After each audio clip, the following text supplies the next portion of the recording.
Monsieur le Président, Madame la Présidente, Monsieur le Directeur, je voudrais d'abord vous remercier pour votre présence ce matin et je veux également saluer le travail de l'Office français de la biodiversité qui a été récemment la cible de violentes attaques, on en a parlé.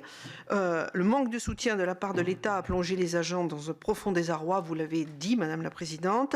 Pire, en étant montré du doigt par le Premier ministre lui-même le temps de la crise agricole, certains ont pu y voir une remise en question de leur mission pourtant fondamentale et bien évidemment cela n'est pas assez acceptable.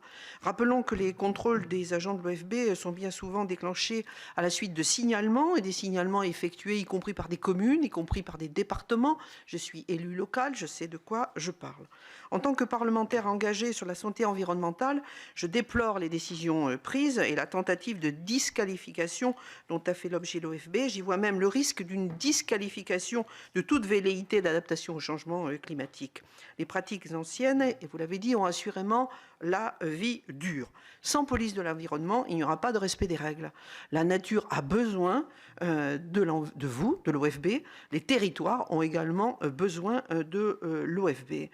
Si un effort de pédagogie doit être fait, on l'a tous dit, il ne faut pas se hâter de désarmer aussi facilement l'État en donnant du crédit aux analyses que je qualifierais de simplistes.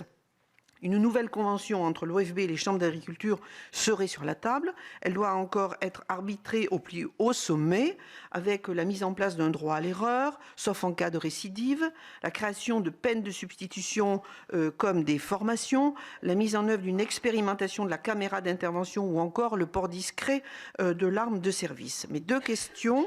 Comment l'OFB accueille ces propositions de refonte de l'exercice de ses missions? S'agit-il d'un désarmement à bas bruit?